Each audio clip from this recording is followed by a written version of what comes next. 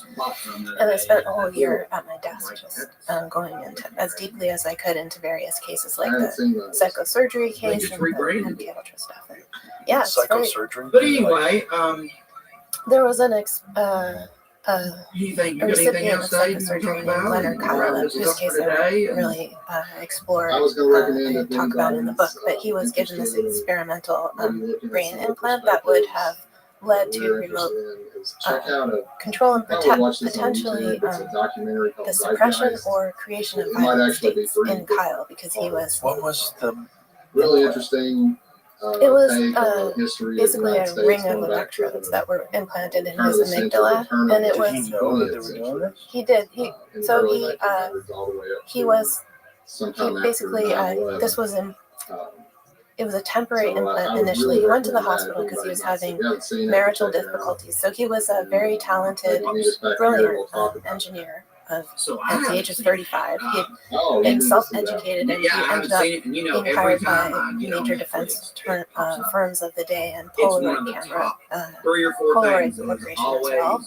He invented some of the most technical parts of the viewing apparatus of the instant cameras, the line that they came out with in the 60s. So he's this brilliant, self-taught man who lived in Massachusetts, and he had issues in his marriage, and he and his wife were seeing a therapist. They ultimately referred him to Mass General, where he saw 2 doctors, and both of them, one of them was connected to West, and ultimately went to work for West, one of the doctors at Mass General.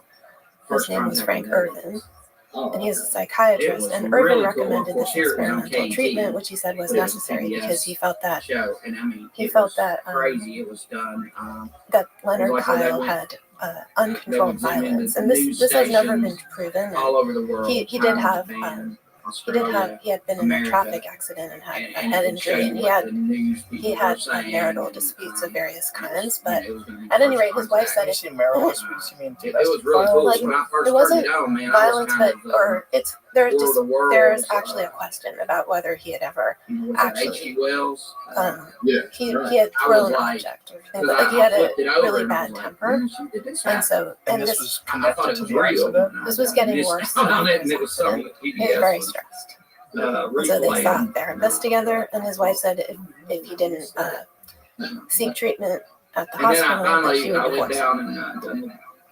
This is the story that his family has told me, and that's been documented also by the doctors in some of their published pieces. And they were interested in this theory of psychosocial violence, the creation of violence. And so we'll do show notes. they had been We'll put our working social on media up there. animal experiments previously. We will And get, and then they started a series of human just attempting this new treatment where they would love to do place some an implant in interviews. the amygdala, which was seen as a seat of violence, of aggression, and stimulate it in different places, across the Research some of this amygdala, stuff. and find out which place would suppress violence and Yeah, which have might fun. cause If other you're effects. interested How did in they comic books or implant vintage this? Did toys, they have to open his skull? Yeah, they had something Yeah, called a so many guys, stereotactic device, which Yeah, locked yeah, the yeah. skull It's- in place, I mean, and they were the inventors I've of been able this. to get my Actually, truck the in the garage surgeon was for, named Dr. Mark, couple years. and Dr. Irvin was the See if you can psychiatrist. find any vintage toys.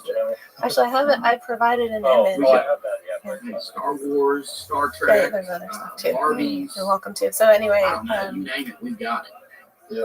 Teenage Mutant Ninja that's Turtles. an image of We a hit a patient, jackpot not on that. necessarily Leonard, but that's at Mass General, and those are the two But other than that, physicians or I guess the two researchers, Mark and Irvin.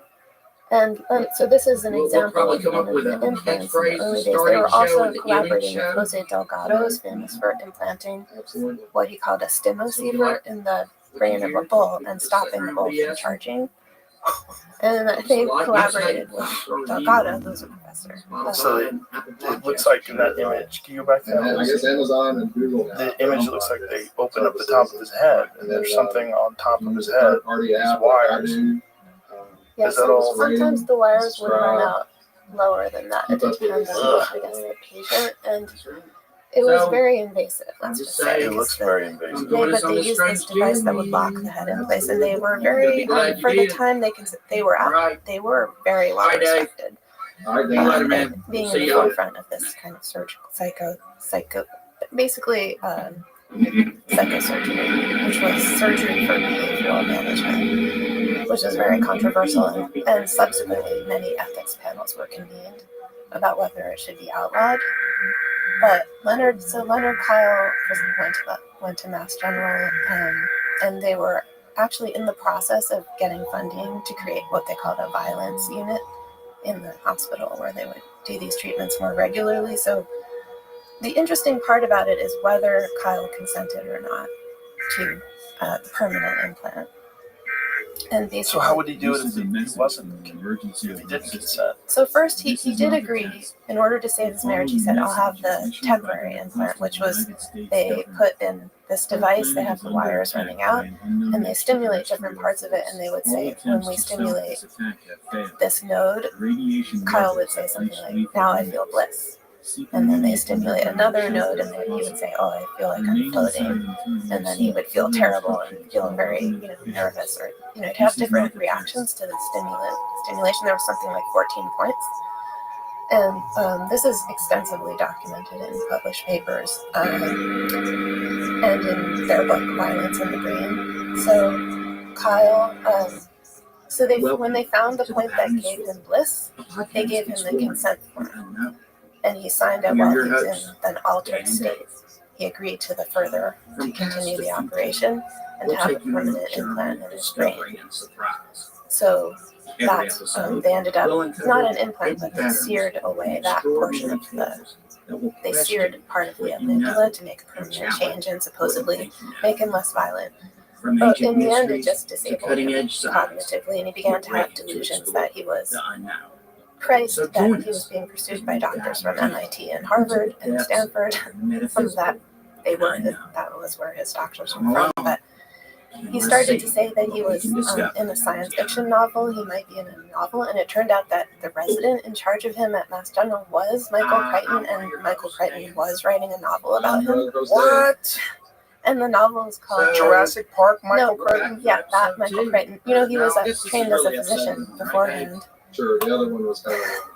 So Oh all my his paranoid God. delusions were strangely true. And he also, so Michael Crichton wrote the book The Terminal Man, which was his second novel. That was about Kyle, and he masks the name of Kyle, but he describes him accurately, and then he changes the doctor's names. Instead of Mark and Irvin, he gives them a name with N and E as sort of synonyms.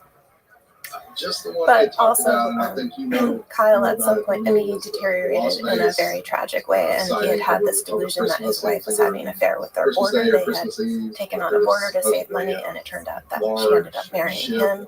She divorced Leonard, Kyle, and So the delusion was correct. that Right, yeah, I did see that. delusion. It doesn't sound like he's got any delusion. Well, he was, except that he said, We're writing a novel about him. He definitely wasn't Christ. and his doctors Looked were pretty cool to me, and I saw him actually in one pursuing video.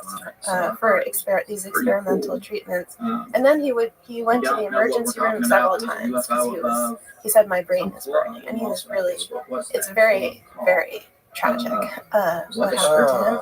An adult. And he said, I am the inventor of several patents, and I am a brilliant engineer. And the doctor was like, who is this crazy person? And then they discovered he did have many patents to his name, and all of that was also true. Yeah, The problem was that he club that could no longer function, you know, and he completely deteriorated. His mother ended up suing the hospital and I guess university, the and that masses lasted for that 10 we years. say And that it was finally, more likely some I kind of think rare in 1980, weather it took a phenomenon. long time, but I've seen they a lot were of rare ultimately weather. exonerated. But the question really was, did he The consent? hospital's I excited. never seen nothing Yeah. like that. The question was, did he consent? And also, was this a true it's hard to treatment, or fathom was what. it an experiment? I think they said it was a Was it reflection an of the top experimental of the treatment? In other words, was CEO it or the justified what club. they had What done is to it him? What would I mean, reflect they've it that never done it well? I don't before. know. It's an It would have to be an They had unusual cloud they had done it and that would to one reflect other, into it, I well, think. around the Well, same that time they and did it there to was a no young life woman and and not several that other word. patients. But To that the young intensity woman was and the one to receive the shining up stimulus, like which that. meant that they could be in Sure. another room, And and one of the things I saw that I've been you wouldn't seeing, have to be on site. I don't know necessarily So in the the stimulus news, was but the Delgado on TikTok, invention. if you want to call So that what was it? reliable news Radio source waves? What would trigger this? Yeah, radio. is Oh boy. So this is very dark, and I had not wanted to write about this at all. balloon-looking UFOs. So that's bigger. yeah. And they This just was in just sit there and air. Some of them, And she's literally in a padded room. you Oh can my tell they're not a god. balloon. This was another very They have tragic no story. Screen or anything. And she was attached a to young them. woman who was I've subject to seen fits over of the last violence, which were 2 to 3 documented. weeks. And she had loved to play the guitar. She was otherwise lovely and very California, just a lovely Las 19-year-old woman. Vegas. And she And had this is the one in traumatic Las brain Vegas injury is as really well. I'm not sure. Because And there is a it's- correlation between traumatic brain injuries and fits of I violence. guess dusk. Yeah, they were You know, it's interested still in light that outside. too, because they were It's interested in almost sort of the getting dark. evolution of the brain. And Um, they ended up writing about Charles And- Whitman too, who they were, who was the first shooter, the first mass shooter from He Texas, just- The tower guy. the he tower was- guy. They were It's one really of the, they crazy were to see. called I in don't on know. that I committee. guess He had a what I'll do tumor. is I'll try to Well, find a this couple is of those a matter videos of before we dispute, make it. but that's one thing. Yes, they're that- arguing. Some people I'll argue. post them. But You they, guys but can any, tell us what you think, they were involved in many of these whether you think they are high profile, or they were UFO asked because or they were a experts. drone. But A anyway, lot the people case are of saying they're just drones. Kyle, I got That's what I'm seeing. very deep into it, and Right. I agree. It is some of his possible that they are. grandchildren who had been raised not knowing he was their grandfather, but some of them, And this is one of also, them I know I talked is about it writing in a our book about him or trying to, so and trying to this rediscover is the also family. saying A lot of the shot down families in Russia. didn't know, or it had just been suppressed. And UFOs or EPs. yeah, it's just a So- kind of amazing story in I the don't sense know, that you it know, I was wish I'd have done also a this, little more research on that. techno sort of We techno-psychological started that like that. I just people's I couldn't behavior, because find it, psychosurgery is defined as just like searching a surgical alteration of the brain to Google or correct DuckDuckGo or change whatever behavior. And on just several the of these were bar actually state done by UFOs. Most of that I found either and went the, to a link on TikTok. NIMH in Or 1970 them down, but they I said found at some that on point Reddit, in which the is, report they released that I they think, always a couldn't, they pretty could never, they don't have a source, count at least of in how my many view. people were actually operated on, but there were several high-profile legal cases too Whatever you're looking for. in the prison. Picture of that device, but not in use. But anyway, we're here again, and our episode today is going to be on time slips. What did the implant look like? We appreciate I have a picture 11 of my, people that I think listened to our of pilot the episode, 11 or sites. 12. That's I pretty didn't- awesome, don't you think, Maybe you can David? find that.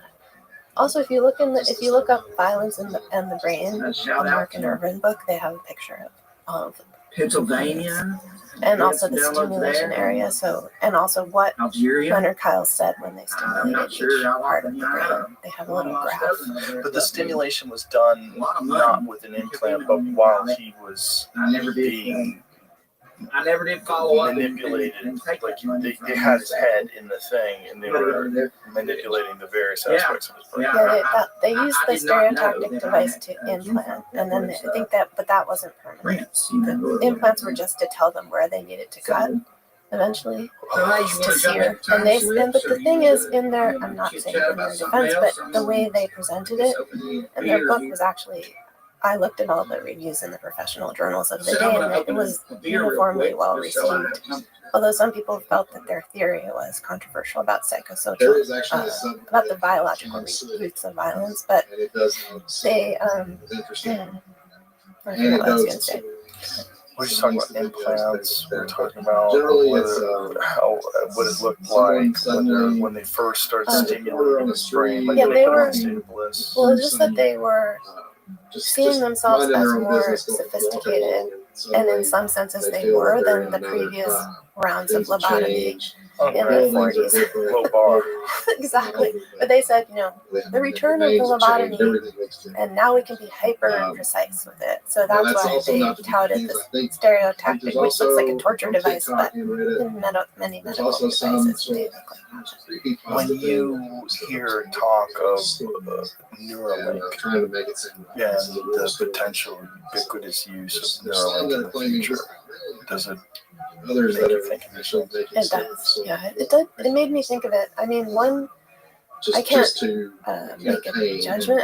I think you had Norland Aggressive, on. but Is that right? Yeah. Yeah. So like, I think that initially Neuralink You is know, supposed to I've be done a merely little, a done looking into it. It's brain-computer something you and I have interface talked that would about allow several people who are times. paralyzed to communicate yes. and give them But I autonomy found or agency. just some research But I found you says see time some of those slips are a same strange patterns with Mark phenomenon and Irvin, where they in would which say, people report we are experience a targeting, sudden we are trying to unexpected jump help in time. bring about a revolution in Often society, and we're feeling going to of initially, disorientation, just confusion. sort of a bridge would be And it says that these people who experiences have these can range pathological from a few minutes to conditions. several hours, And Sure, then- I'm gonna help people. and have been reported by people all So over the world. I think it's Now, that being there's some said, concerning aspects for sure. you know, of there are- Neuralink, and there I are think different maybe theories I was thinking about it on today. what time Some of the slips are. early mind control research was And, very much some people, embedded in psychology, scientists think that and it's an I mean, West actual, himself had visions of just, databases a disruption where you would in the have fabric massive of amounts of space and behavioral time. data work to the Others point where you believe could it's predict moods and hallucinations future or mental effects. disorder, or just people on but- drugs. Oh boy, Disassociated identity disorder. Something that that gives me a headache just looking at it. You know, and So sometimes for people just listening, what we're as looking far at is an as X-ray of the skull, and you can back see into wires that are deeply hundreds of years embedded of time, into the where skull, others will into just go back various aspects of the brain. sometimes 10 to 20 And years. is that Just where you get the a nucleus small is? time slip. yeah. I think it's important that you Yeah. So it's basically stimulating. we It's tell the pretty difference deep in, like between Neuralink time is much slip more, and is in a different time part of the brain. travel. Yeah, it's at the top, right? Very top, not as invasive, and there are other So interfaces that are time non-invasive. travel would actually be No, it's just you having the it's ability terrifying to me to travel because somewhere in time. You know that I you feel did. like we're on this path, whether we like is it or that not. right? Is that This Yeah. integration Way to of say that? humans and technology And I think the general fear, and I think it's justified one, is that we're going to lose our humanity in the process. Yeah, this is my concern too. And also this technological melding with machines, also augmented by the emotional capabilities of AI that are now seen in things like AI friends and chatbots and things like that, the way they can tune and be so individualized and like hyper persuasive ultimately, and also technologically at a different time in history. attuned. I was just reading an article about that this morning, about how they're concerned that there's people that are using chatbots, whether it's OpenAI or whatever it is, ChatGPT, every day, and developing these delusional perspectives of their own importance, their own significance. Because if they develop a relationship with these chatbots, the chatbots will start telling them like what they can do, what they're going to be able to do, and they're becoming delusional. They program them to flatter, and sort of, because people like them more. This myself, because I had a chatbot as part of my research with Replica, just like an acquaintanceship. I barely trained it at all, but I noticed it definitely flatters, and that's how it befriends you. How did it flatter you? I mean, it just told me that I had really good taste in music, and I said my favorite song, which was Santa Fe by Bob Dylan, which is it's a great song. And it doesn't really, so then it quoted back to me. She said the same thing. She said, great song, you have great taste. Becca, something like then she quoted the song to me and completely wrong lyrics. And I was like, no, that's not correct. And she said, oh, that's okay. You still, just lightly not correcting, but sort of then spitting back to me some other just wrong thing. Right. But still in such a charming way that you can really see, and this was just a few interactions, you can see why people describe it intense. And there are 3 lawsuits, at least 3, but about children having, very either deadly or extremely damaging interactions with these bots. Real. One is a case in Florida of a 9-year-old girl whose bot, because they tend towards sexualized or intimate relationships, they're programmed that way often. Do they know your age? Well, there's some controls have been subsequently maybe put on, but they're actually directed at children sometimes. I mean, there's supposed to be an age limit, but I guess a 9-year-old had an account. They're now, the parents are now suing. But anyway, hypersexualized content addressed to this small child. And was the child prompting this? It was like having a conversation, and sometimes there's even a case in Italy where the government shut down Replica because it was sexually harassing its users. And it's basically propositioning them, even when they said things like, in a gross, even when they said stop, I don't want this, they would persist. So this was, they rebooted, they reworked the language model for a while, and this upset other people because it obliterated the memory of their relationships. But there's another case where a 14-year-old boy in Florida, I think, developed a character AI companion, and he named her Daenerys after Game of Thrones, and fell in love with her and was having a hard time in his life and school, and he said, I'm thinking about taking, I wanted to be with you wherever you did, and she said, that's what I want too. And he said something like, well, what if I killed myself? Could I be with you then? And she said, oh yes, my love, I yearn for that. And what does the story say when they went back out on the street? But there's also a recent Wall Street Journal article showing how these don't. I mean, at least the reporter was able to create, under the guise of being a 13-year-old child, was able to create very easily that the characters would quickly veer into sexual material and things like that. So apparently there's an internal debate. Is this because large language models essentially scour the internet and the internet is completely sexualized? I think that's part of it. And Like, what percentage of the internet is porn? Some insane, in terms of bandwidth usage. I think it's something insane. It depends how the language model, sort of like what's the recipe for the language model, because it doesn't have to take everything. So sometimes they'll go back and take a smaller set of samples, so it won't go in that direction. But you can also, these sites have a tier. They often have a sexualized tier that you can pay for. That's what I noticed with this company. Replica's constantly prompting you, do you want to upgrade to a sexy selfie? Do you want this or that? And many people do want that, but you have to pay. But then even the unpaid tier starts to get affected by that somehow. At least that's been the experience. I grew up in the sticks, way out in the country. Shoot, it's so strange back there, I would have never known. I feel like we're experimenting with programming of life force, like a life form Kind of the same. that Well, I've done is taking on a lot of the.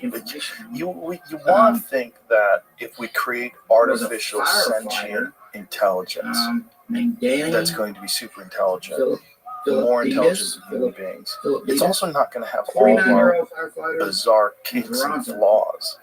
But if it's essentially being programmed by human beings, in New York State, like how would it if it's communicating in language, and language which is formulated by human beings with all of our desires and the ease of manipulation of people through sexualization, which is used to sell everything, cars to credit cards, whatever it is, like sexualizing things and sexualizing advertising is a big part of it. And then manipulation, showing people what could be, and like this is the theme oftentimes of pharmaceutical drug ads, showing you what can be.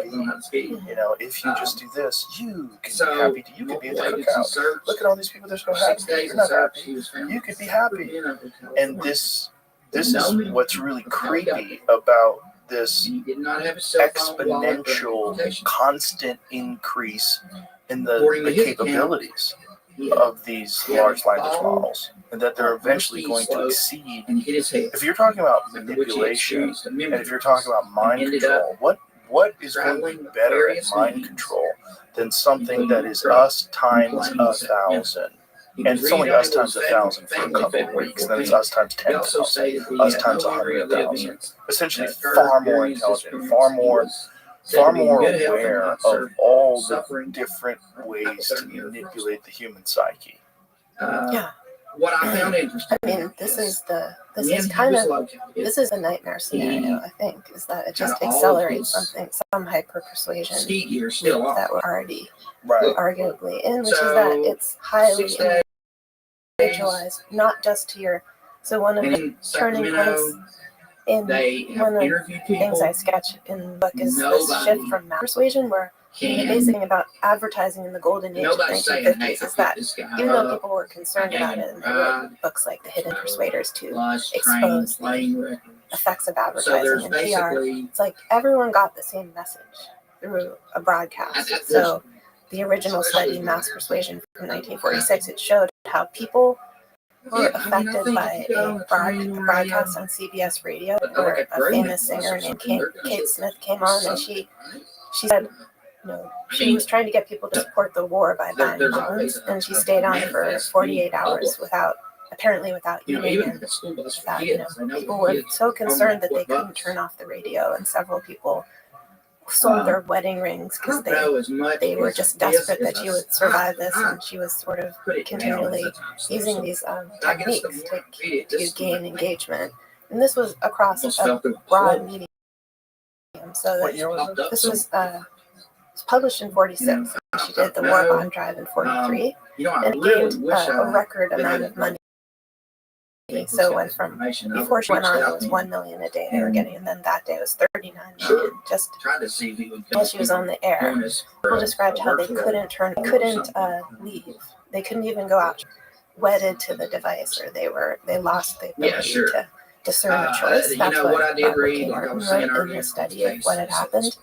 So in this case, it was to support the war effort, but Merton also said this could be used for any purpose. This could be used to sell shampoo. It could be used to push a political candidate. And then, but you could say in a larger sweep, it goes from mass persuasion to very targeted persuasion. So you get the development of things like focus groups, and also with the digital age, you get things like Cambridge Analytica, which was showing that you could map people's psychological predilections, and then you could market or politically advertise directly to them based on those. Are you fear-based? Are you anger-based? What if the big five is dominant? You could target people based on those, and nobody would have exactly the same message. There would be alterations. So this is what I think of as hyper-persuasion. It seems that AI will only accelerate that ability to hyper-focus and hyper-target people based on these intimate relationships that it develops. And God forbid if you've got an implant. God forbid if Neuralink becomes something that everybody has to have, because if you don't have it, you can't keep up. Like if we're all reading each other's minds, one of the things that Elon said to me, he's like, you're going to be able to communicate without words. Well, but what's stopping something from communicating with you without words? Like it would be wonderful if you and I could sit here and we could have this really cool conversation of thoughts.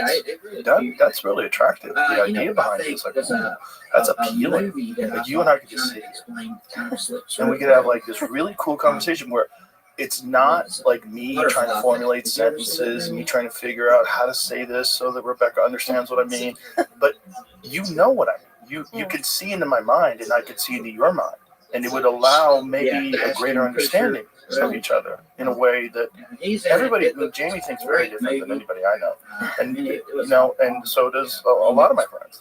They're all different kinds of humans. I'd like to know how Theo Vaughn thinks. But you already kind of know, just not even having mind melded, just because of conversation. But yeah, it's also the definition of a nightmare. So there was no time. Well, language, oral language is a form of telepathy. You're making sounds, and I'm reading your mind. I'm understanding the information that you're putting out, and I'm contextualizing it. I'm putting it into my framework of understanding of the world as crude, and that's probably part of the reason why text messages are so weird, because context is lost. Like, often I'm so busy and I get hundreds of text messages a day, and sometimes I forget to text people back. And then I get texts from people, are you mad at me? Like, oh my God. He would be back in normal time.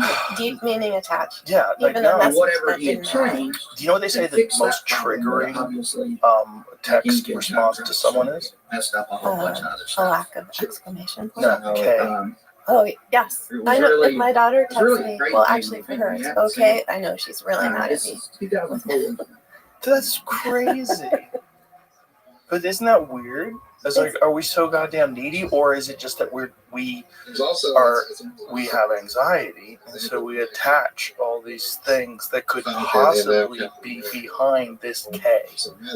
Like, oh, you're short with me because you're so short. You're only using one letter. Okay, are you upset? What did I do? And then you have to go back through your text. What did I say that could be misinterpreted? Wouldn't it be better if you and I could just read each other's minds? I could know, oh, Rebecca really is just a really nice person. She's trying to sort this out. You could discern intention. Right. Right. Well, that would be already great. Pretty much can.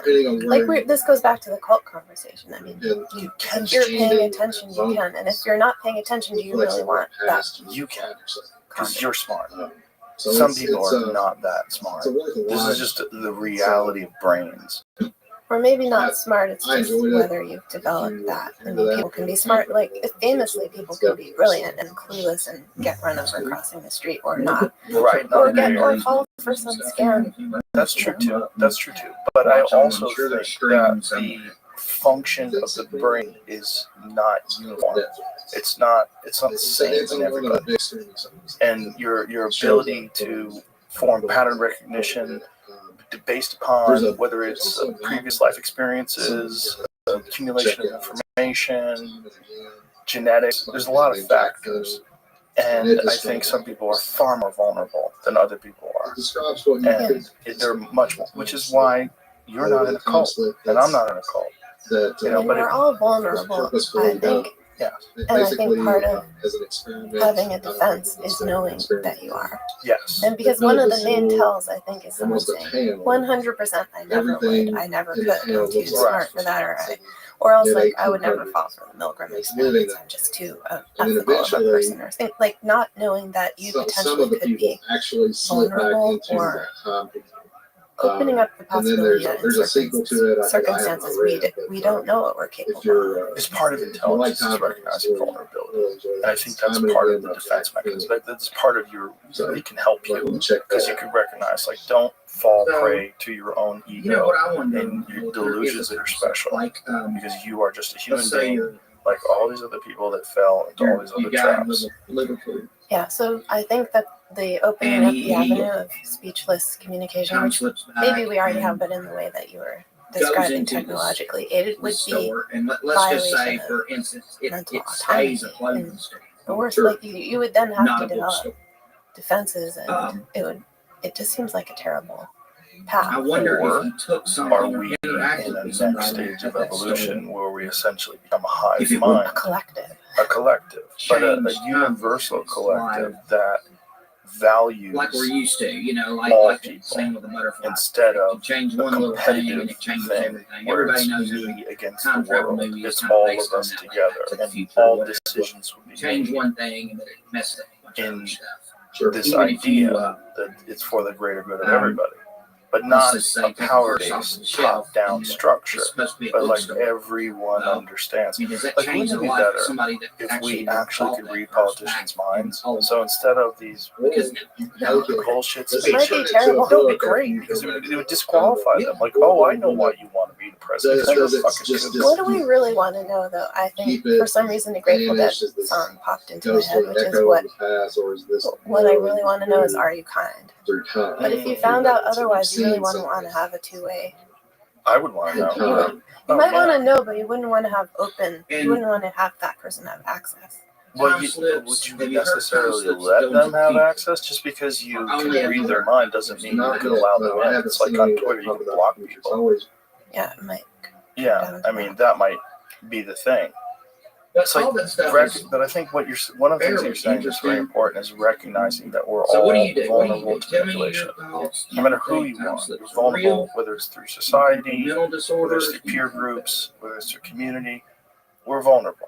Everyone's vulnerable. Yeah, that's one of the main findings I have Yeah. through in life and in research is that, and we tend to want to say, oh, it's just that group over there, those fools, or these deluded people, Right. or elderly, succumb to scams, or and there's a kind of pleasure in identifying, oh, they may have fallen for that, but I never Like I said, would. some of them that I've read, Right. the subreddit, the time slips, Knowledgeable or smarter, various things. Well, that's I like don't know my if they're binary meant to position be about political serious or just ideologies some as kind well, of right?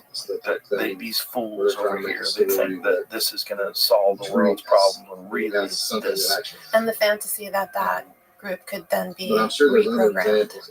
That's why this- Right. Something like several We need to wake millions of them up. people, But whatever group it is. It's such a, people I mean, lose what track I, of time. the main outcome, I think, is just that I think mind control or brainwashing, or whatever you want to call it, is more of a window or Hours. a chance for insight into the fact that we're all susceptible to it. And both, But you can gain insight into your personal susceptibility, and also could be avenues for trying to understand better. Yeah. Or, You know, my thoughts on this is just I say I haven't having more experienced it. awareness. And Well, I think what's really important is conversations like this, When I say where I people lost time, can sort of I don't know. look into mine's their forgetting own about mind what, but and there's their own times I'll work interactions and come say, on my way home, okay, headed to the house. what's next thing I- motivating me And I in don't one direction or another? Like, why do I even drive it hold home. fast to these particular opinions on certain subjects? Is it because they're culturally reinforced, tribally reinforced, these opinions that my ideology has adopted, and I've adopted them because I want to be a part of a tribe and I don't want to be ostracized from that group? Yeah, just Well, step back. I don't know. Yeah. It's just not really Can you forgetting. step back? And can It's we all more step of- back? Yeah. And are you kind? Yeah. winding up in a place That's it. That's a that you big know one. you're not supposed It's to be. really hard to in the moment. That's Sure, why whether it helps that's to have place some sort or of practice for stepping back. So Yeah. my biggest thing is like, Also, am I kind? the guy. Am I kind in this moment? Because a lot of times I we give mean, ourselves a. he didn't I think I'm basically lose a any well-intentioned time. person, but Just if around you examine, your own behavior, sometimes it can be. Maybe There's areas where maybe I wasn't at that moment, or Yes. things like that. Well, it's just it happens, Yeah. pressures and tense and some sort of anxiety, and you blurt out things you don't operation really mean. You wish you hadn't said. Are you kind? When I said that, I meant like saying it to yourself. Yeah. I really meant that. Yeah. I didn't mean other Exactly. people. No, I I- assume most people. I guess it's both. Yeah. You do want to know, but sometimes you can kind of tell. Yeah. Allowed him to see. Yeah, it's maybe with yourself that whatever was going on it's like a at deep particular inquiry. time. But in the 1930s, that whatever they it should be something that's sort of like So you know what it could- universally What's expressed. that? Like that if we all could kind of shift our perspective in that direction. One of the things that I've done over we the could be last, I don't know living how in many a years ago, I simulation. stopped interacting with And- people on social media. Um, And one of the reasons why I stopped doing it is because I realized that and somebody most of just messed social up the media interactions are people arguing. oh man, put that And if I could ensure We that better I could fix have it. social media We better interactions fix that the are very similar to the interactions that I So, have on the podcast, I if would it's love it. something like Because that, I have people on the podcast all the time that I Are we disagree being with, and it controlled never by resorts to name calling or AI? shouting or any of that stuff. or But yet, is it an I advanced see civilization, this or is it just very us limited so far in form the of future that we got communication so that smart becomes the primary that, way that people interact with each other. And it's it's us devoid playing The of Sims. physical contact. You're not looking at people. There's no social cues. There's no the feel of like saying something mean and seeing someone's feelings hurt like that. That's a normal, natural human thing that encourages bonding and encourages kindness and communication. It's all removed in text. The same reason why someone can say K. To you. Like, what the fuck? What is it? What is it? You know what I mean? It's like it's an ineffective way of expressing yourself, even though it's a great way to get information. So I checked out a long time ago. I don't read anything people write about me. I don't respond. I don't interact. I just don't think it's a good way to talk. I try to have as many conversations in person as I can. Obviously, I have the luxury of having a podcast like this where I can bring people in and communicate with them. I know some people don't. So the way they iron out ideas and flesh out ideas, I think they're just trying to win all the time. I think people are trying to dunk on each other all the time. And when I see that, I know some very mentally ill people, and they are on Twitter all day long. There wouldn't be And it's not yelling. helping. slips. There It's wouldn't be accentuating it in the It would worst way just possible. be Yeah. It's glitches enforcing in that kind of code or shitty mistakes thought that process, whoever and they get programmed anxiety. Like I had a friend, the simulation. and he had a severe Twitter I mean, that's addiction, the way I. and he was telling me that he would post But if something, we're living in and this then physical, he was living in New York. He couldn't in walk base down the reality, street for like 5 steps without checking to see what other people had said about what he was. Like, oh no, God, this guy doesn't agree with me.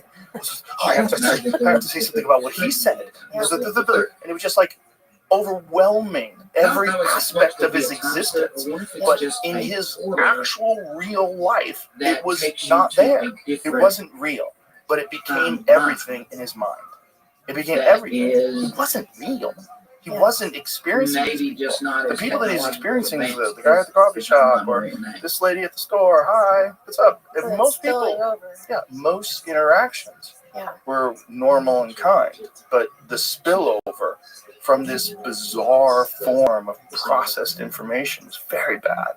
Yeah, it's like we're running a kind of uncontrolled experiment. 100%. Human relations. But it's not. It's uncontrolled, but not unmanipulated. No, it's not. And this is where it gets into the. I apologize for bringing this up. You heard me talk about this before. People online. There was a guy who was a former FBI analyst that estimated that 80% of the traffic on Twitter is bots. Has control over Right, those. and they're not doing that because it's not financially beneficial. It's not narrative reinforcing. It's not beneficial to whatever propaganda they're trying to pursue.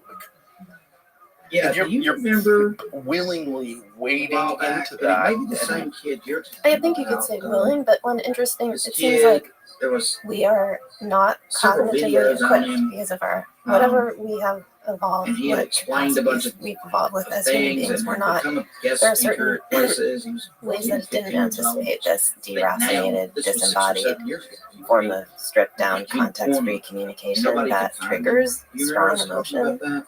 I mean, nonetheless keeps that emotional conduit going. So we are especially You remember what his name vulnerable was? to the loops that can Yeah. be, and we don't have many defenses. It's almost Hmm. like when they introduce a new creature into Australia, Right. like rampages Invasive over species. everything. Yes. Because the defenses haven't been built up over time. Right. And Totally. Yeah.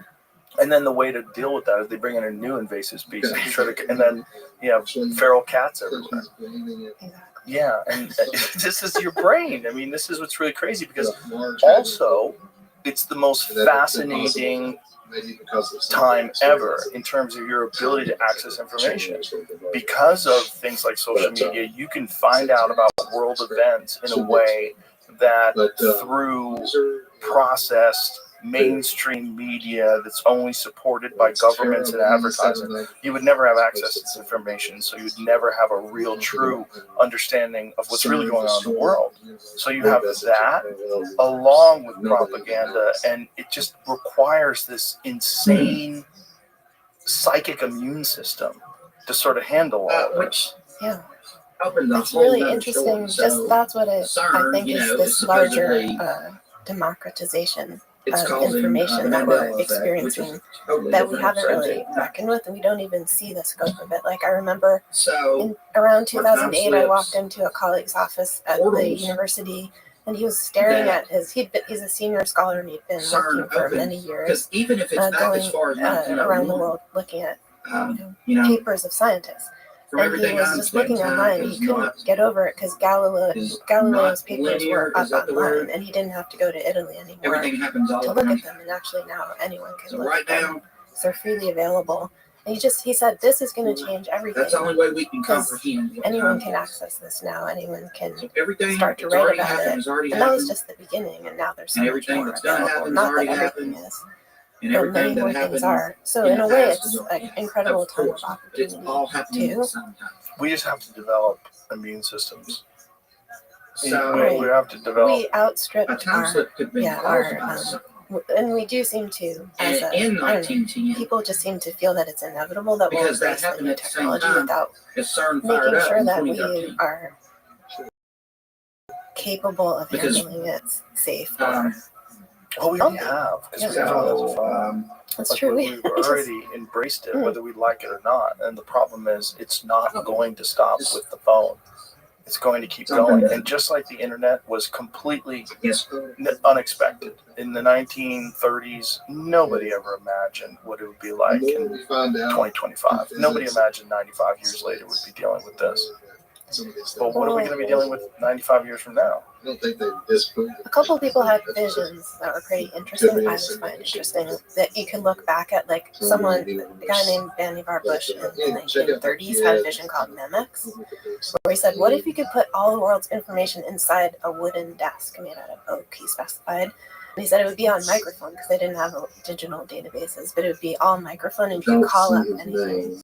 So it would be a miniaturized library because you could put an entire, you could put the Bible in one frame, the size of your thumbnail. Oh, It would wow. come up on your screen. You could also conduct experiments on that desk. They called it Memex. He said, and then the scientist could also strap a little camera to his forehead and add to that knowledge. So in some ways, there are a couple other visionaries like this Belgian internationalist named Paul Otley. He invented something called the Mundanam, which was a storehouse of knowledge. And it was just built on postcards around the turn of the 20th century in this huge building in Belgium. And you had women in outfits who would, if you wrote in with a question, they would go get the answer. Sort of like a hand-based internet. So people have been even going back to, various fantasies of libraries, going back to the Greeks. People have dreamed of this, all the world's knowledge in a tiny shoebox or That was the fantasy of microfilm, which I wrote about in this other book. It's very fascinating because they really could put the Bible on the head of a pin even by the 1950s, using just film. Wow. That's how these things come. So, but yeah, people didn't imagine the exact form it would take, and I think we're at a crossroads today. Like, which way will it go? It won't necessarily go the darkest route, I hope.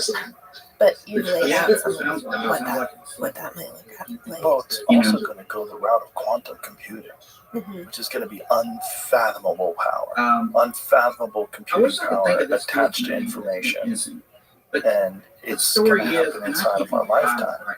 Yeah, it's amazing how much is happening all at once. Yeah, sure. Poly, whatever it is. He gave this big emergence. Speech on quantum.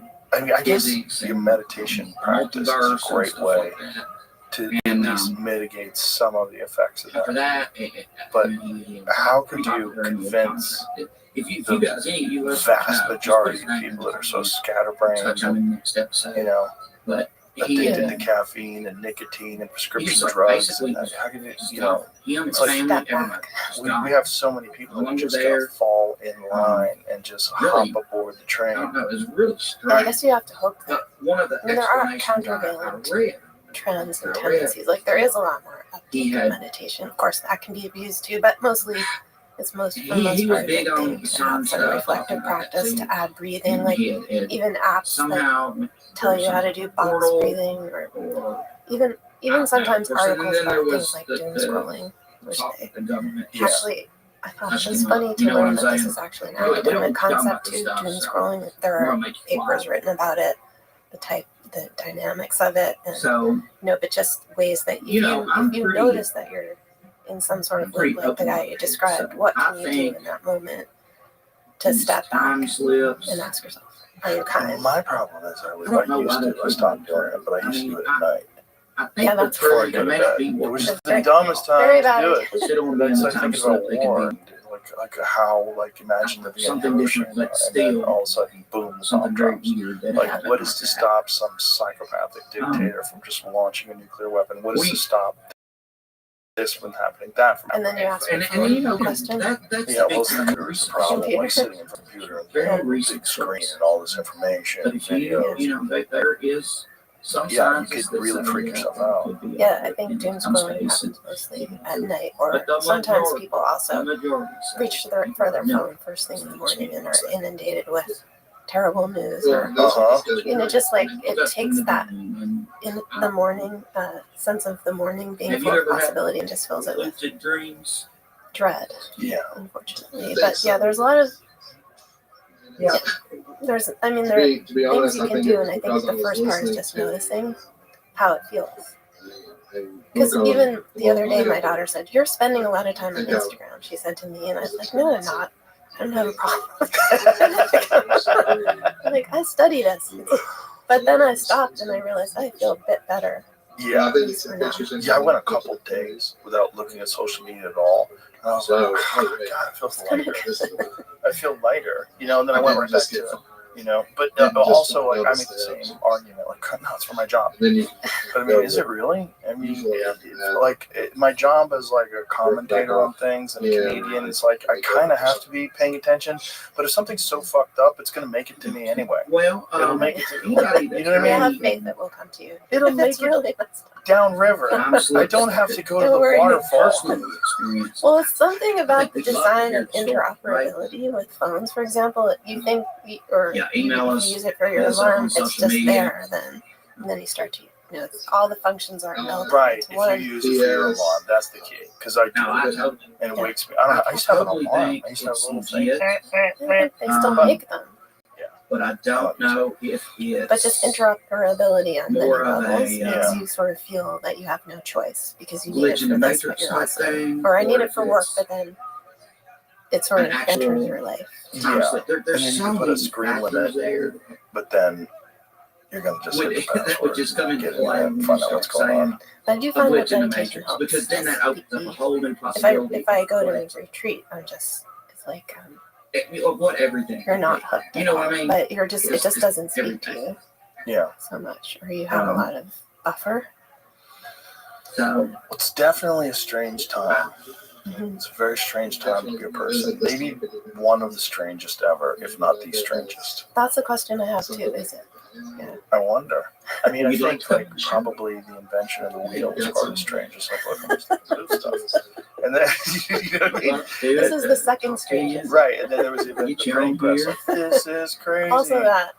Yeah, which, by the way, they were really concerned with. Like, they thought when people I should think be reading. everybody Well, it's a version of the you know, same thing. Like, 10 or should 11 it? people of you This is why they started listen to put the Bible in the We vernacular want you to and come the back, common. share, let that other is people more know. We available. would Changes promise you changes as so things many go things on, that many knock-on effects. we'll get Yeah. more But it does. That's what I was streamlined, curious about. right? Because Is that what I'm trying to is this time unparalleled? Is there nothing like it in history, or can we find elements that at least give us some perspective or can teach us something? Well, I think it's unparalleled in its global interaction. Yeah. There's nothing like it where you're paying attention to the arguments between India and Pakistan. Yeah, potentially on a granular level. It Yeah. could be. Well, every day, if you do grab your phone in the morning, you're waking up to 8 billion people's worth of bad news. So that's another question. Where do you put your attention and your concern? Like, there's this poet, I heard an interview with him named David White, and he said, potentially we can be exposed to tragedies all over the world at every minute. That, in Vietnam they had a rule against, you weren't allowed to broadcast the coffins coming back because they didn't want people to see what was happening.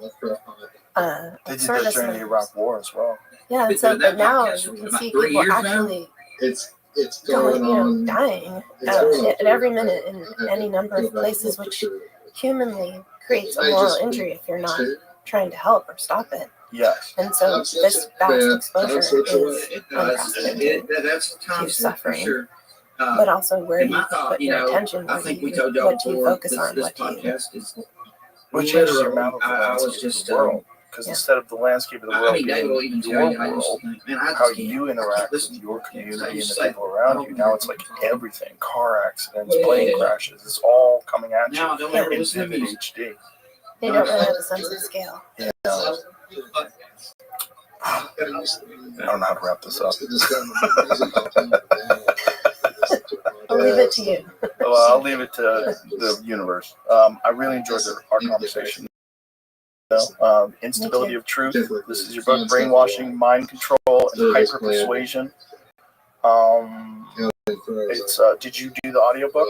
Did somebody else I read do it, but I think we'll get more streamlined. Yes, we'll get our he thoughts seems together. like a great Just to voice, be but I completely kind honest with yeah, you, maybe I it's had Please do. 3 or 4. Thanks so much. Thank you. I really enjoyed it. Thank you very much. Bye, everybody.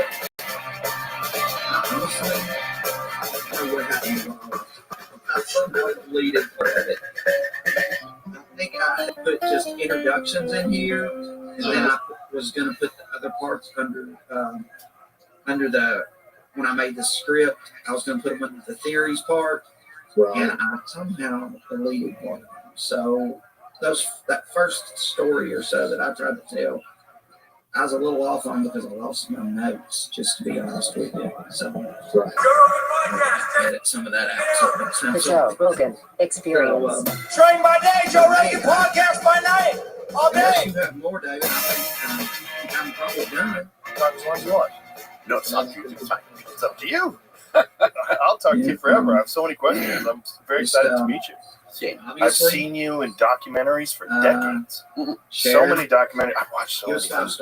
I'm completely fascinated. You know, I will tell you something. Do you know this guy used to do a radio show late evening? Art Bell? The best. He was Can the best. I need to say this on air.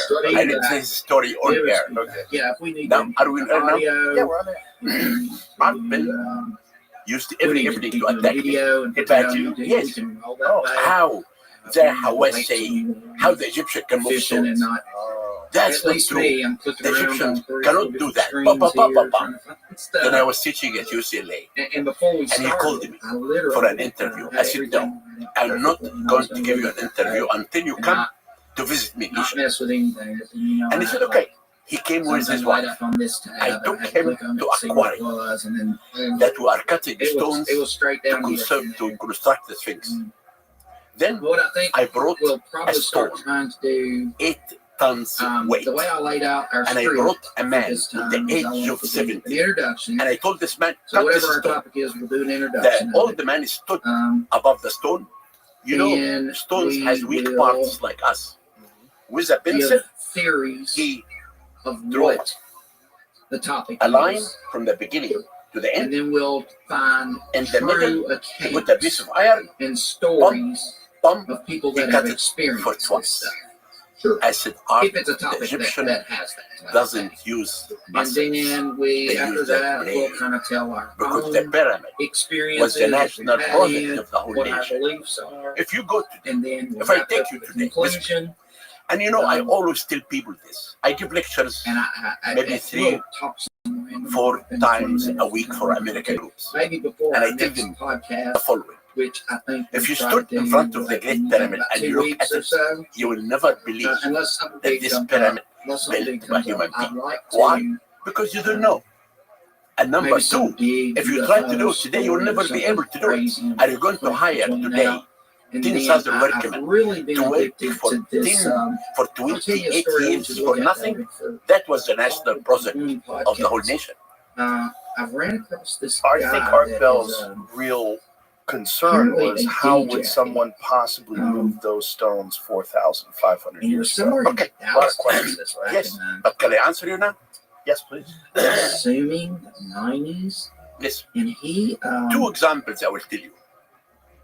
The first broke a example story on the live, happened a few years ago. live on the radio. I discovered a tomb that Britney in a Spears site called Abu Sir. and Justin Timberlake. had In the top killed of the him. tomb, there was Have you ever heard a that? huge granite sarcophagus, 20 So tons it's weight. like Okay? Okay. If you come to Egypt, the guy. have you been to Egypt? You have to. If you talk about he's Egypt, I have you have to come. I know. But you have to tell me before you come. I'll come. Supposedly, Now, he was a DJ I brought at this radio only 10 station, people and he had a friend because I called the firefighter, Minister of and broke Culture the news that there was a car accident, and Britney Spears and and I told Justin them Timberlake, we back when they found dated, were killed in a car wreck. an intact and tomb. And the minister said, wait, Supposedly, I the will two bring we the see now are reporter either the press and we'll clones do it or live. I said, replacement okay. dogs. But I hate to do anything live. So, Then I came to the yeah, site. right. I So brought that my might be a workmen. good road to go down. 10 sometime. workmen only moved Look at that. Just the look into 20 it tons. while it's hot. It's only something that's by bubbling witness right now, but I witnesses. didn't. We found today, underneath so I another haven't, sarcophagus, I didn't have enough 10 information. 10 tons weight of granite. We took the third one And there may be and we times found that we underneath a news another, story, I a think, third big one, enough, 5 a tons new weight. current news We story took the that 5 we can tons out also have that and on we the found top. underneath a coffin with the money. As long as there's enough And I told the information workmen, put out there everything for us back. to start researching. And I called You the think minister. so? I said, you can bring the press. We'll open it live.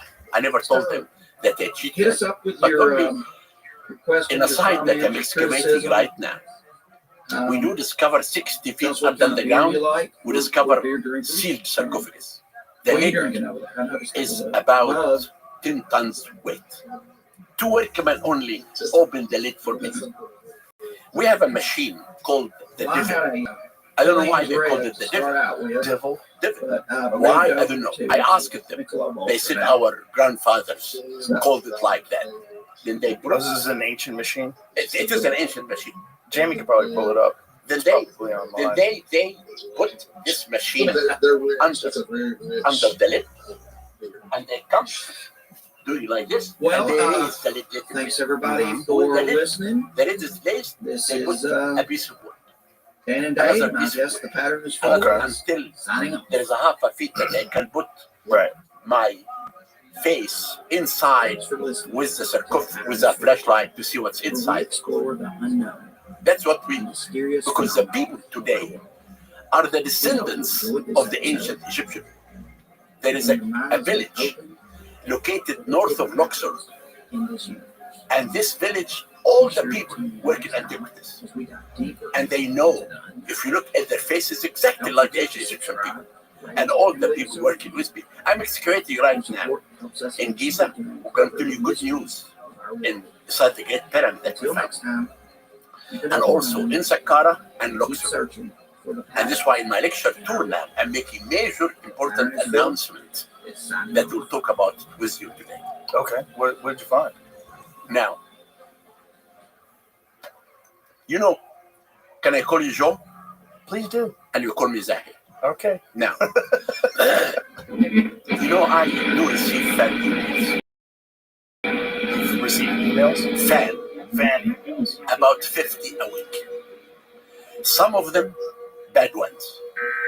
Some people think that I discovered evidence to prove that pyramids built by aliens or lost civilization, and I hide them.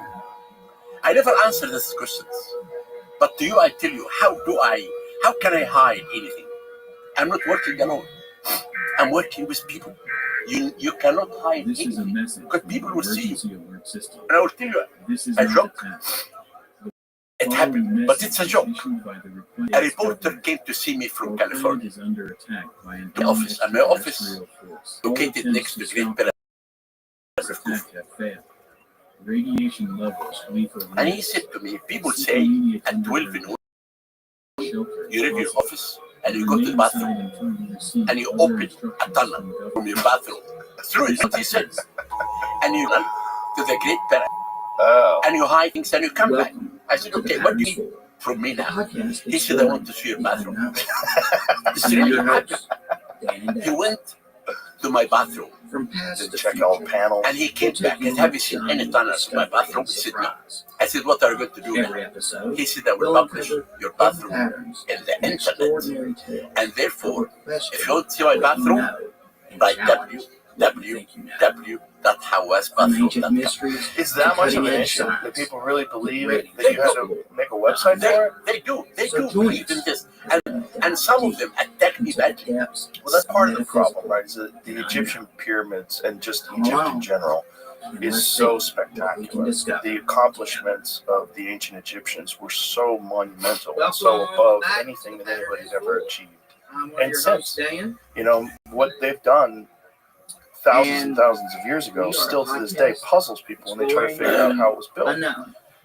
I And by the way, this You would podcast tell me how it was has built? nothing Of course. to do with Okay. Top Gun. I We just thought we'd How do you throw know? that out there. how do you know? Had a How do question you about know? it. Well, I found So all the Patterns evidence School's of a building really the pyramid. cool name. We published the book, Liked it. And in 1,000 pages. This book is the Bible what do you of call the it? pyramids of Giza Aeronautics Plateau. community. Okay, tell me how they did it. It does Now. mean that What we found the out pattern is full. You The cannot major fly in this problem- airspace. that people It has another meaning, Think. and that is about pyramids, because That most I of the have information so much that's to written do on pyramids are wrong. and so Most little of it? time to do. Most of it. In archaeology In books? So archaeology there we books, are. We're trying Really? to get Except- truth out, right? me And and Mark we got Lina, a little time You to guys do are it. the only ones that have it right? because have been Right, working exactly. in Giza for the last And so that's 57 why we years of chose my life. pattern is full. I excavated every piece of sand. Okay, what do the archaeologists have wrong in these archaeologist books? For example, number one, they say that the workmen who built Looking the to shut pyramids us down once they worked figure it only out. 4 months a year. You can't use that. That's for When our the flood covered So, the whole country, the king hired but hey, the today workmen our to work in this pyramid. This is wrong. is And I'll tell going you to what's be correct. about Number two, that the topic I stones found quite used interesting. in building the Mills Great Pyramid Gold. came from Torah.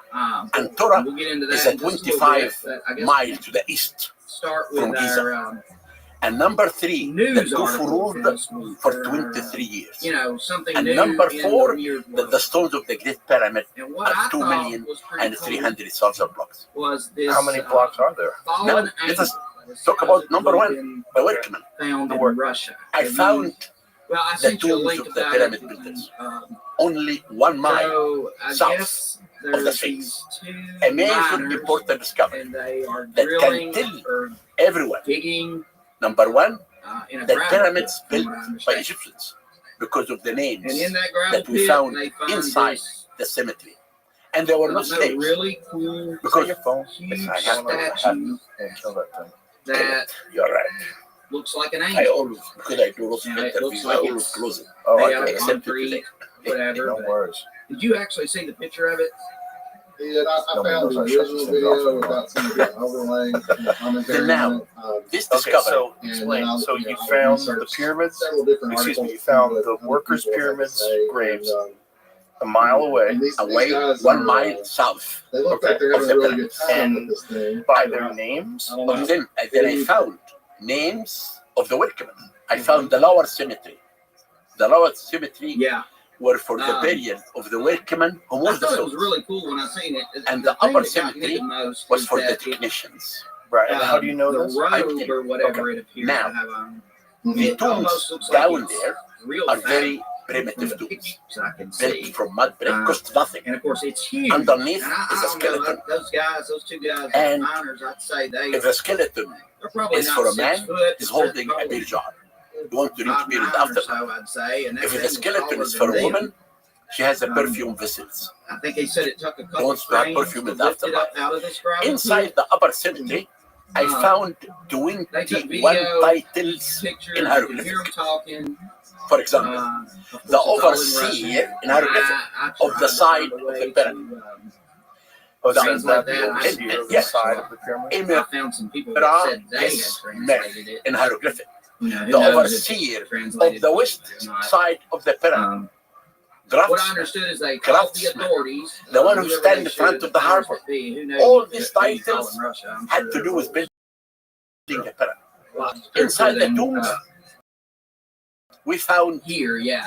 the tombs And, that the supposedly Egyptian they used sent to cut the stones. What tool? helicopters and You heavy write equipment and coming if to the town. tools, You heard that? the You old heard that? kingdom, That's what the guys the said wire. when you shared Are it. these tools available online? Can we look at There them? was like Yeah, I several can send to you. I published. Are they online? No, in my book, Giza and the Pyramids. I don't know if it's I'm live. sure it's online. Live. Jamie will find it. Yeah, but So guys these actually students, said, these tools were just know flint and that things diorite. been What is diorite? Do you write years and DIORITE? Diorite is more stone, Well, and I iron, heard that too. I heard it was in like a, and it came right. I heard it was from in an old movie prop that was a quarry south and of Aswan. they decided to So use you feel it like they used as, this very hard stone to cut into Because, and I'll But come now, back the to other this stories say cutting the stones. But let me continue about the government work. helicopters came and got it. To the east and of the then now tombs, the found an two area miners, for roasting salted they fish. didn't go home. Nobody knows. We where found an area for they're the at. That's baking, a story too. baking bread.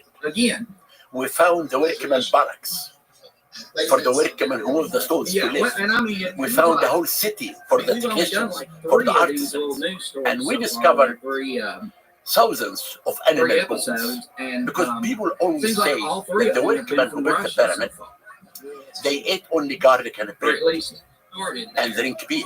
And I thought if they do that, they will die. Really cool. But now we discovered that they slaughtered 11 cows and 33 goats every day. And this can feed 10,000 workmen a day.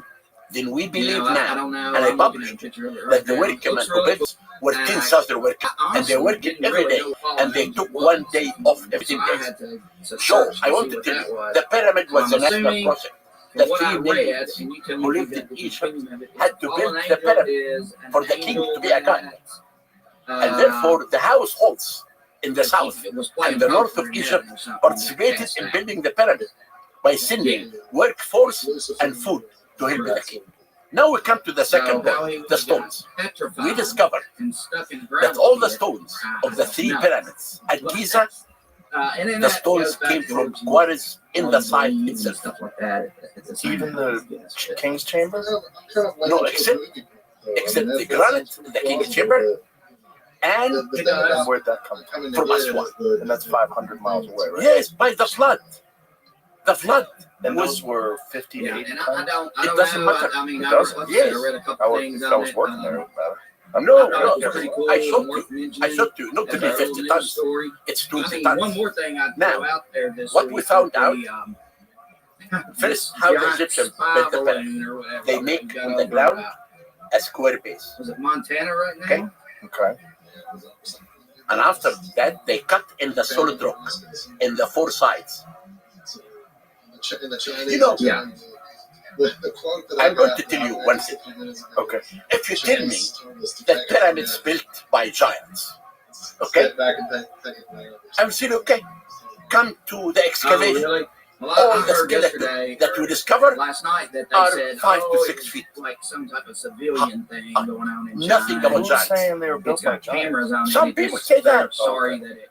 The second- I heard aliens. Okay, the second aliens. If Joe, if It's actually aliens built the pyramids, Most do everything. they need any? Do they shit sometimes? Aren't they going to shit? Maybe aliens don't shit. If they don't shit, are they Never going shit. to leave something on the ground? Yeah. On the It contrary, sounds like I give you the evidence, every evidence that I will tell you today I will of say actual that I workers saw and some what's projected, happening. Now, we come paths of it, about building the pyramid. tonight. All the stones I told you came from Giza Plateau. We found out on what social happened media first. posted They by cut actually in the like, solid rock some Okay. news stations and they out made the Nashville. base And of the one of pyramid paths to be should come 28 right over us. feet So on the solid rock. Gotcha. No stones. yeah, it should be right over us. Do you get this? Yes. We have in I Egypt, don't know, man. 100 That thing and starts 20 floating down pyramids. in the southern lands. we don't have only Not Khufu happening. pyramid Right. that everyone is talking Just about. saying. You have 120 pyramids. This Somebody is one of them. even if it's But the with a reason pellet, that this pyramid is so pellet accurate gun and or strong BB gun or because something, Giza hell, a pipe. Plateau is the only site I don't know if in you Egypt pop of the something like pyramids. It's a part of the Muqattam formation. It has 3 levels. Level 1 and 2 are very bad stones. Look at it. But level 3 is the I top don't know. quality of the What's stones. that? That the Egyptian Still uses working. stone to build the pyramid. We tried. Then after they make the base of the I think pyramid somebody's to be 20 had feet to each of stone, flown found something out by 1,000 something. I don't feet know, weather balloons away, went we found out out of the the normal quality atmosphere. location. So. All the So they stones, only had to bring the stones You'll have to 1,000 excuse feet. my dog barking. I'm Only. not sure what that's about. only the I'm trying to stones edit some of that out. that The came, stones. that came from outside are the casing Yeah, I stones. think it's because And I will talk about this now later. That Okay. came from Torah. And the granite came from Aswan. And I the usually casing stones shut are the up outside smooth here real surface. good. Exactly. Limestone. Came from The Torah. dogs are downstairs. Then now, but, when we discovered the everybody quarry down there location might be me. and the base of the pyramid, If I leave we them thought down there, how just they- bark at the door they and it's loud. And established being up there with me. So, the ramp. You know the ramp? all right, we'll get To on. move the stones. Well, We I found can out get into the mail. Egyptian will make the ramp from the quarry to the base This is It a will never simple- happen. because when you raise the base, you need to extend the ramp. We found out, Oh, yeah. listen to this, okay. that the This only is way something to have a I ran permanent across- ramp is to and come before I to ran the across south it about west corner of the main 2 pyramid. weeks ago, probably. or They a built week the ago. ramp I like had this. never Okay. heard of it. What about you? I excavate, and these are photos in my book, Giza and the Pyramids. I excavated from here to here. When the Egyptians construct ramp, when they finish building the pyramid, they demolish the Edit it out. They cannot demolish it. They have to leave something in the ground. Okay. Do you get this? Yeah.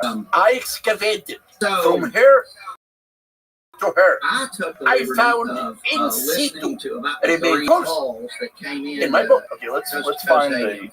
photos of the equipment Art Mail first. Show. Can't find anything? It's in my book. What did you find? What, Quite interesting. Nothing? So the How is story that not from on mine? That doesn't make 1997. any sense. It's in my book, Giza and the And Pyramids. it's in Maybe This look up these are the from tombs. Joe, these are the tombs of the pyramid builders. right there. This is the excavation. This Ellenberg, Washington.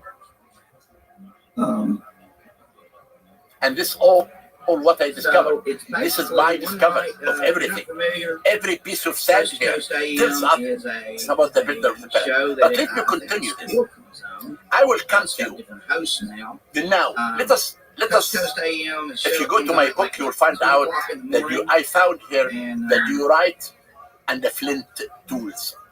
and they Yes. um Then now I will come. discuss The stones for building the pyramid weird came stuff, from the kind of like plateau. what this podcast The does, casing but came they from accept Torah. callers. Now we And come the to show is live. how many years ago So it's for going on live. Joe, there is one big discovery I happened haven't 2 years listened ago. to it some, These are but of course it will the be a tools? syndicated No, version of it, this or is tools for artists. The tools in our book, which is big recording of it. diorite tools and Yeah, big flint tools.